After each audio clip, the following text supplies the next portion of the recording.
తెలిసి చేసినా తెలియక చేసినా ఆ చప్పుడుకి వాళ్ళు వస్తారు.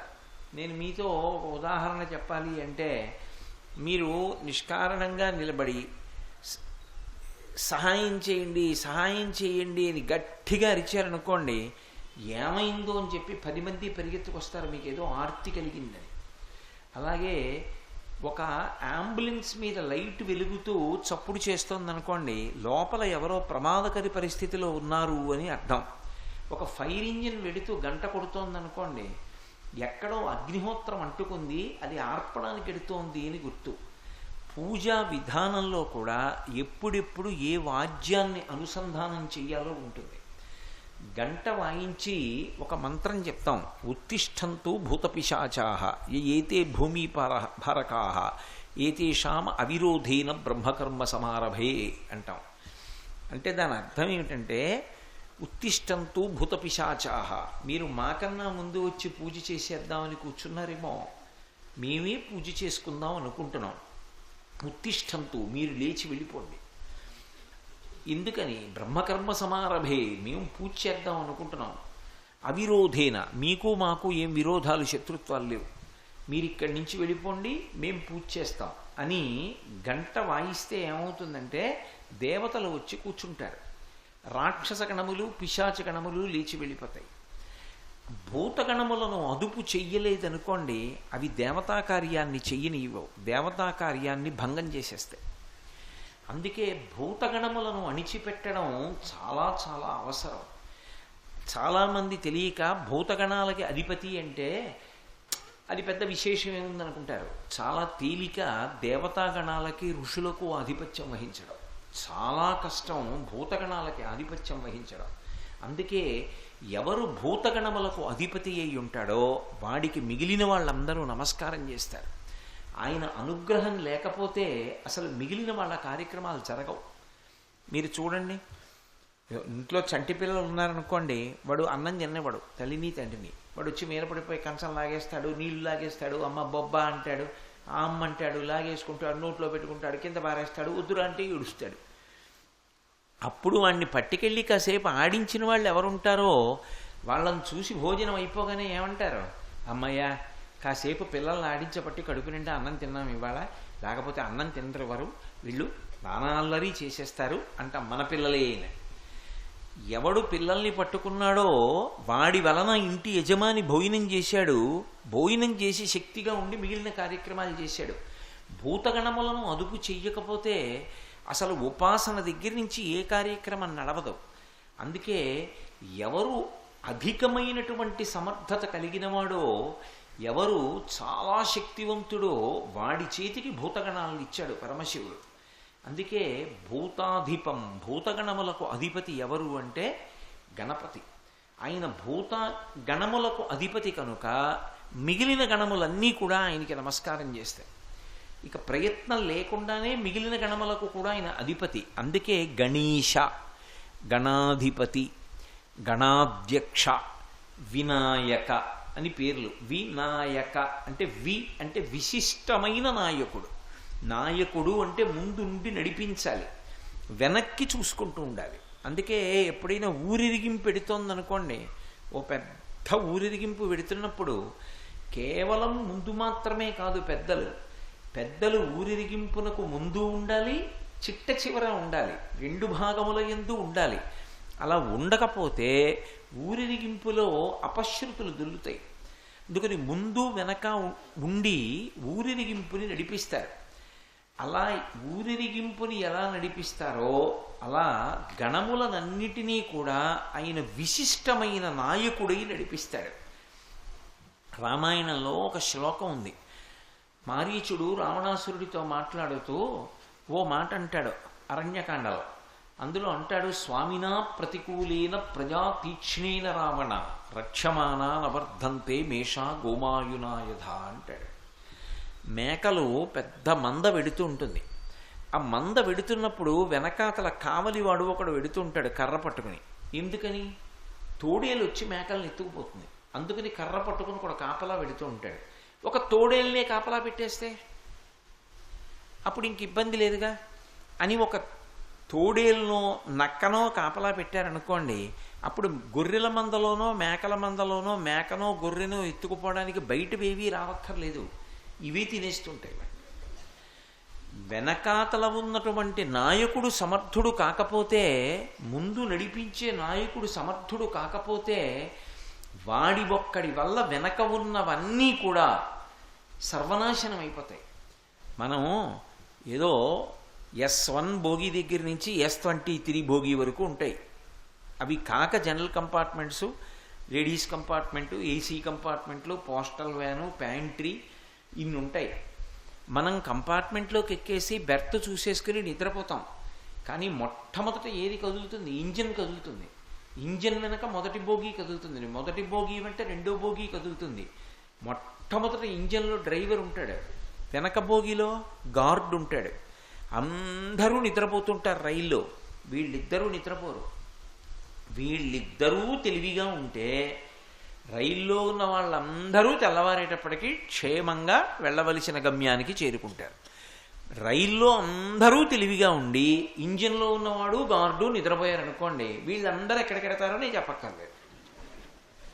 అందుకే నాయకత్వంలో ఉన్నవాడు విశిష్టమైన వాడు అన్న మాటకు అర్థం ఏమిటంటే, ఎవరి వెంట వెడితే క్షేమంగా ఉంటామో, ఎవడు తన వెంట వెడుతున్న వాళ్ళని నడిపించగలిగినటువంటి వాడై ఉంటాడో, ఎవడు అటువంటి సమర్థత కలిగిన వాడో వాడు వినాయకుడు. అందుకు ఏనుగు ముఖంతో ఉంటాడు. భాద్రపద మాసంలో ఎందుకు పూజ చేస్తారంటే, ఒకటి భాద్రపద మాసంలో శుక్లపక్షంలో చవితి నాడు వరసిద్ధి వినాయకుని యొక్క అవతారం ఆవిర్భవించింది. అందులో సాంకేతికంగా మీరు తత్వపరంగా చూస్తే ఉపాసనా క్రమం దగ్గరికి వచ్చేటప్పటికీ భాద్రపద మాసం, శ్రావణ మాసం, ఈ రెండు వర్ష ఋతువు. శ్రావణ మాసం దగ్గరికి వచ్చేటప్పటికీ ఆకాశం అంతా నల్లటి మబ్బులు కమ్ముకుంటాయి. ఆ మబ్బులు కిందకి దిగుతాయి, బాగా నీరు నిండిన మబ్బులు. అందుచేత తొందరగా చీకటి పడిపోతుంది. పగటిపూట కూడా చీకటిగా ఉంటుంది, ఎప్పుడు జల్లు పడుతూ ఉంటుంది. ఆ జల్లు పడుతున్న కారణం చేత శ్రావణ మాసంలో ఎప్పుడైతే వర్షం ప్రారంభమైందో అరణ్యంలో తీగలన్నీ పెరిగిపోతాయి, పురుగులు పెరిగిపోతాయి. పెరిగిపోయి తీగలు ఇటువైపు చెట్ల మించి అటువైపు చెట్ల మీదకి అల్లేసుకుంటాయి. అవి ఎంత దట్టంగా అల్లుకుంటాయంటే అసలు ఏ జంతువు కూడా తీగల్ని తెంపుకొని అవతల వైపుకి వెళ్ళలేక పడుకుంటాయి. చాలా ఇబ్బంది, తీగల్లో పరిగెత్తలేమని. ఏదో కుందేళ్లలాంటివి ఉన్నాయనుకోండి, అవి పరిగెడదామంటే తీగలు కాళ్ళకి తగిలి పడిపోతాయి, చాలా కష్టం. అటువంటి పరిస్థితుల్లో భాద్రపద మాసంలో ముందు ఏది నడుస్తుంది అంటే ఏనుగు నడుస్తుంది. ఏనుగు నడిచిందనుకోండి, ఏనుగు యొక్క శరీరమే అంత బలం. అది నడిచి వెడుతుంటే అడ్డొచ్చినటువంటి తీగలన్నీ పట పట పట పట తెగిపోతాయి. ఇంకా ఏదైనా తెగలేదనుకోండి, దాన్ని తొండంతో తెంపేసి నడిచి వెళ్ళిపోతుంది. ఏనుగు ముందు నడిస్తే వెనకాతలైక మిగిలిన జంతువులన్నీ నడిచి వెళ్ళిపోతాయి, మార్గం వచ్చేస్తుంది. ఒకసారి వినాయకుడికి నమస్కారం చేసి కార్యం మొదలు పెడితే దాన్ని సాధించడానికి కావలసినటువంటి దారి ఆయన చూపించేస్తాడు, ఆయన నడిపించేస్తాడు. అందుకే వినాయక అని పేరు. వినాయక అంటే విశిష్టమైనటువంటి నాయకుడు. అంత గొప్ప నాయకత్వము ఉన్నటువంటి వాడు కనుకనే ఆయన కేవలము ఒక్క నమస్కారము చేత ప్రీతి పొంది మనని గమ్యం చేర్చడంలో మనకి బహుధా ఉపకరిస్తాడు. చిన్నపిల్లలు ఎంత తేలిగ్గా వశపడిపోతారో విఘ్నేశ్వరుడు కూడా అంత తేలికగా వశపడతాడు. ఆయన కోసం పెద్ద కష్టపడక్కర్లేదు. ఒక్క చెరుకు ముక్క పెట్టినా, దోసపండు పెట్టినా పరమ ప్రీతితో నమస్కారం చేస్తే చాలు, ఆయన వెంటనే అనుగ్రహిస్తాడు. అంతటి మహానుభావుడు. అందుకే విఘ్నేశ్వరుడు యొక్క ఆరాధన చెయ్యకుండా ఏ కార్యక్రమాన్ని చేయరు. మీరు విఘ్నేశ్వరుడి విషయంలో తెలుసుకోవలసినటువంటి ఒక పరమ రహస్యం ఒకటి ఉంటుంది. ఒక్కొక్క దేవతా స్వరూపానికి ఒక్కొక్క అంకెతో సంబంధం ఉంటుంది. పరమశివుడికి 8 అంకెతో సంబంధం, అమ్మవారికి 16 అంకెతో సంబంధం. అలాగే సుబ్రహ్మణ్యేశ్వర స్వామికి ష ర వ ణ భ వ 6 అంకెతో సంబంధం. షణ్ముఖుడు 6 ముఖాలతో ఉంటాడు. ఆరంకెతో సంబంధం. ఆయన మంత్రం కూడా 6 అక్షరాలు. అలాగే విఘ్నేశ్వరుడి దగ్గరికి వచ్చేటప్పటికీ ఆయనకి 16తో సంబంధం. పూజ అంతా 21 మీద నడుస్తుంది. 21 పత్రులు, 21 ప్రధాన నామాలు, 21 రకమైనటువంటి ప్రకృతులు, వీటి మీద నడుస్తాడు. కానీ ఆయనకి 16 అంకెతో చాలా దగ్గర సంబంధం ఉంటుంది. అందుకే విఘ్నేశ్వరుడి విషయంలో ఋషులు ఒక మాట చెప్పారు. ఆయన గురించి ప్రతిరోజు ఇంట్లో 16 నామాలు చెప్పాలి. మీరు ఏ పని చెయ్యండి, ఆ 16 నామాలు చెప్పకుండా రోజు ప్రారంభం కాకూడదు. మీరు ఇంట్లోంచి బయటికి ఎప్పుడు ఎడతారు? ఓ నమస్కారం పెట్టి పూజ చేసుకున్నాక ఎడతారు. పూజ చేసుకునేటప్పుడు మీరు ఏది చెప్పారు ఏది చెప్పలేదు అన్నదానికన్నా ఈ 16 నామాలతో ఉన్న శ్లోకాన్ని చెప్పారా చెప్పలేదా అన్నది చాలా ప్రధానం. ఒకవేళ ఈ 16 నామాలతో ఉన్నటువంటి శ్లోకం రాకపోతే కనీసంలో కనీసం ఇంట్లో ఎవరో ఒక్కళ్ళైనా దాన్ని పైకి చదవాలి. కనీసం పైకి చదవకపోయినా లోపలైనా చదవాలి. అసలు యథార్థంగా చెప్పాలంటే నేను ఇందులో ఏమీ దాపరికం లేకుండా చెప్పాలి అంటే ఒక్కళ్ళైనా ఇంట్లో పైకి చదువుతుంటే మిగిలిన వాళ్ళైనా వినాలి. చదవడం రాకపోతే కనీసం వినాలి. అందుకే దేవాలయంలో కూడా మొట్టమొదట ఏ శ్లోకంతో మొదలు పెట్టాలి అంటే ఆ శ్లోకంతోనే మొదలు పెట్టండి అని చెప్పింది శాస్త్రం. సుముఖశ్చైకదంతశ్చ కపిలో గజకర్ణకః లంబోదరశ్చ వికటో విఘ్నరాజో గణాధిపః ధూమకేతుర్గణాధ్యక్ష ఫాలచంద్రో గజాననః వక్రతుండశూర్పకర్ణో హీరంబస్కందపూర్వజః షోడశైతాని నామాని యప్పఠేత్ శృణుయాదపి విద్యారంభే వివాహే చ ప్రవేశే నిర్గమే తథా సంగ్రామే సర్వకార్యేషు విఘ్నస్తస్య న జాయతే అని ఆ శ్లోకంలో ఎంత స్పష్టంగా చెప్పారంటే విఘ్నేశ్వరుడివి 16 నామాలు చెప్పారు. సుముఖ ఏకదంతశ్చ కపిలో గజకర్ణకః లంబోదరశ్చ వికటో విఘ్నరాజో గణాధిపః ధూమకేతుః గణాధ్యక్షః ఫాలచంద్రో గజాననః వక్రతుండః శూర్పకర్ణో హేరంబస్కందపూర్వజః 16 నామాలు. షోడశైతాని నామాని ఈ 16 నామాలు తప్పకుండా షోడశైతాని నామాని యప్పఠేత్ శృణుయాదపి ఇవి తప్పకుండా చదివి తీరవలసినదే. ప్రతి వాళ్ళు ఈ శ్లోకం చెప్పవలసిందే. ఒకవేళ ఏ కారణం చేతనైనా మేము ఈ 16 నామాలు ఉన్న శ్లోకాన్ని చెప్పలేమండి, ఈ 16 నామాలుగా రాసుకునైనా చదవాలి. ఒకవేళ మాకు చదవడం కూడా రాదండి, నోరు తిరగదు అంటే ఎప్పటేత్ శృణుయాదపి కనీసంలో కనీసంగా చదువుతున్నప్పుడు వినడమైనా జరగాలి. ఇంట్లో ఇది చదివేవాడు లేక వినేవాడు లేకపోతే విఘ్నములు వస్తాయి. అందుకని ఎప్పటే శృణుయాదపి విద్యారంభే వివాహే చ ప్రవేశే నిర్గమే తథా ఎప్పుడెప్పుడు చదవాలని చెప్పారు ఈ శ్లోకాన్ని అంటే ఇది ప్రతిరోజు చదవాలి. విద్యారంభే సాధారణంగా ఒక సంస్కారం ఉంటుంది, అక్షరాభ్యాసము అంటాం. అక్షరాభ్యాసం చేసేటప్పుడు మొట్టమొదట ఏది చెయ్యాలి అంటే ఈ 16 నామాలతో విఘ్నేశ్వరుడికి పూజ చేసి విద్యారంభం చెయ్యాలి. ఇంకొక రహస్యం ఏమిటంటే అందులో బ్రహ్మచారిగా ఉండడం మొదలుపెట్టినప్పుడు అసలు బ్రహ్మచర్యాశ్రమ ప్రారంభం దేనితో అంటే ఈ నామాలతోటే మొదలుపెట్టాలి. విద్యారంభే అంటే విద్య నేర్చుకోవడం అన్నది ఎప్పుడు మొదలు? యజ్ఞోపవీతం ఉన్న వాళ్ళైతే ఉపనయనం చేసి గాయత్రీ మహామంత్రాన్ని ఉపదేశం చేసిన తర్వాత గురువుగారి దగ్గరికి పంపిస్తారు. ఉపనయన సంస్కారం లేకపోతే అక్షరాభ్యాసం చేసిన తర్వాత చదువుకోవడానికి పంపిస్తారు. ఉపనయనం చేసిన లేదా అక్షరాభ్యాసం అనుకోండి, బ్రహ్మచర్యం ప్రారంభమైంది కాబట్టి బ్రహ్మచర్యాశ్రమం ప్రారంభమైతే పెళ్లి కాని పిల్లలు కూడా దాని ప్రారంభం నుంచి ప్రతిరోజు ఏది చదవాలి? ఇది చదవాలి. విద్యారంభే తర్వాత వివాహేచ బ్రహ్మచర్యం ఎప్పుడు ఆగిపోతుంది?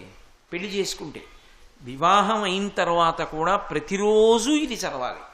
ప్రవేశే నిర్గమే తథా ఇది కానీ ఒక్కసారి చదువుకుంటే ఎప్పుడెప్పుడు విఘ్నములు రాకుండా ఉంటాయి. ప్రవేశే నిర్గమే తథా, లోపలికెళ్ళినప్పుడు బయటికి వచ్చినప్పుడు. ఏమిటి దాని అర్థం? ప్రవేశే అంటే లోపలికి వెళ్ళడం, నిర్గమే అంటే బయటికి వెళ్ళిపోవడం. లోపలికి వెళ్ళినా బయటికి వచ్చినా విఘ్నం లేకుండా ఉంటుంది. మీరు ఒక్కటి జాగ్రత్తగా గమనించండి. నేను వేట్లపాలెం ఉపన్యాసానికి పెడదామని బయలుదేరుతున్నాను అనుకోండి. ఇప్పుడు నేను ఎక్కడి నుంచి బయటికి రావాలి? రాజద్వారం దాటాలి. ఇంటికి రాజద్వారం ఉంటుంది. రాజద్వారానికి, అది రాజద్వారము అని గుర్తు ఏంటంటే దానికి లక్ష్మి కమ్మి ఉంటుంది. లక్ష్మి కమ్మి అని దేన్ని పిలుస్తారంటే, ఏది ప్రధాన గడపయో దానికి పైన ఉన్నటువంటి గడప ఉంటుందే, ఆ పైన ఉన్న కమ్మి, ఆ కమ్మి లక్ష్మి కమ్మి. కింద ఉన్నటువంటి గడప కన్నా అత్యంత ప్రధానం ఏది అంటే పై గడప.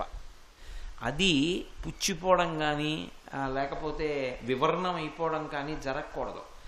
అది లక్ష్మి కమ్మి కాబట్టే తోరణం ఎక్కడ కడతారు? కింద కట్టరు. తోరణం కడితే పైన కడతారు. అది ఎప్పుడు అలంకృతమై ఉండాలి లక్ష్మి కమ్మి. లక్ష్మి కమ్మికి తోరణం అన్నా ఉండాలి, ఓ పువ్వన్నా ఉండాలి, దాని మీద ఓ భగవన్మూర్తి అన్నా ఉండాలి, ఏదో ఒకటి ఉండాలి. అది లక్ష్మి కమ్మి అంటారు ఇంటికి. ప్రవేశే, ఇంట్లోకి వెళ్ళిపోతున్నాడు అనుకోండి, దాంట్లోంచి లోపలికి వెళ్ళిపోతాడు. నిర్గమే, దాంట్లోంచి బయటకు వస్తాడు. ఇప్పుడు ఈ లోపలికి వెళ్ళడం ఎందుకు? లోపలే ఉండిపోయాడు అనుకోండి, ఇంకా బయటికి రాలేదనుకోండి, రోగగ్రస్తుడైపోయాడు కాదు. ఆయన బయటికి రావట్లేదండి అన్నారు అనుకోండి, అంటే దాని అర్థం ఏమిటి? ఆయన శరీరం రోగగ్రస్తం అయిపోయింది. ఆయన బయటికి వెళ్ళాడు, తిరిగి రాలేదు, ఏమిటి దాని అర్థం? అమంగళకరం. బయటికి వెళ్ళిన వాడు లోపలికి రావాలి, లోపలికి వచ్చిన వాడు బయటికి వెళ్ళాలి. అంటే దాని అర్థం ఏమిటి? శరీరం ఆరోగ్యంగా తిరుగుతోంది, కార్యాలు సాధిస్తాం. లోపల నుంచి బయటికి వెళ్ళినా, బయట నుంచి లోపలికి వెళ్ళినా, బయటికి వెళ్ళిన వాడు మళ్ళీ లోపలికి రాకుండా లోపల నుంచి బయటికి వెళ్ళేటప్పుడు మళ్ళీ లోపలికి వచ్చేటట్టు ఏ విధమైన ప్రతిబంధకాలు లేకుండా రోజు మొత్తం మీద కాపాడేది ఏది అంటే ఒక్కసారో శ్లోకం చదివితే. ప్రవేశే నిర్గమే తథా సంగ్రామే సర్వకార్యేషు. సంగ్రామం చేస్తే అంటే యుద్ధం చేస్తే చదవాలి. సర్వకార్యేషు, ఈ పని ఆ పని అని లేదు. విఘ్నేశ్వర పూజ చెయ్యకుండా ఏ కార్యక్రమాన్ని ప్రారంభం చెయ్యవద్దు. అందుకే ప్రవచనం చేసినా కూడా ఇవాళ నేను విఘ్నేశ్వర వైభవం చెప్తున్నానని శుక్లాంబరధరం విష్ణుం అండం కాదు. ఎక్కడ ఎప్పుడు ఏ ప్రవచనం చేసినా శుక్లాంబరధరం విష్ణుం శశివర్ణం చతుర్భుజం అని మొదలు పెడతాను. పూజకి కూర్చోగానే మొట్టమొదట సుముఖశ్చైకదంతశ్చ కపిలో గజకర్ణకః ఈ 16 నామాలతోటి చెప్పి అప్పుడు పూజ మొదలు పెడతాను. అయితే మీరు నన్ను ప్రశ్న అడగచ్చు, బాగుందండి, ఎప్పటే శృణుయాదపి అని కదా మీరు అన్నారు. ఈ 16 నామాలతో ఉన్న శ్లోకాన్ని ఎవడు చదువుతున్నా విన్నా ఇంటికంతటికి క్షేమం అని కదా మీరన్నారు. ఒకవేళ ఇంట్లో వాళ్ళకి రాక యజమానికి ఒక్కడికి ఇది వచ్చు, యజమాని లోపల చదువుకుని వెళ్ళిపోతున్నాడు. యజమాని కదా పూజ చేస్తాడు. పూజ చేసినప్పుడు యజమాని లోపల చదువుకుని వెళ్ళిపోతున్నాడు. అప్పుడు మిగిలిన వాళ్ళకి ఏమిటి ప్రయోజనం? పైకి చదవట్లేదుగా, వాళ్ళు వింటలేదుగా. వాళ్ళకి చదువుకుందామంటే రాదు అనుకోండి, పోని కాసేపు రాదు. అప్పుడు ఎలా? లేదు, చంటి పిల్లలు ఉంటారండి, చంటి పిల్లలకి ఏం తెలుసు, వాళ్ళు చదవగలరా? కానీ వాళ్ళు క్షేమంగా ఉండాలా వద్దా? మరి ఎలా, ఎవరు రక్ష కడతారు? ఇంటి యజమానేమో పైకి చదవట్లేదు, అది లోపల చదువుకుని వెళ్ళిపోతున్నాడు. అప్పుడు ఎలా అంటే ఇందులో ఒక పెద్ద రహస్యాన్ని చెప్పారు. యజమాని 16 విషయాలు అడగాలి. ఎందుకు అడగాలి అంటే, ఇంటికి యజమాని అంటే ఎవరు? ఆ ఇంట్లో వాళ్ళందరి యొక్క యోగక్షేమాలు ఆయన చూడాలి. ఆయన చూడగలిగిన వాడు.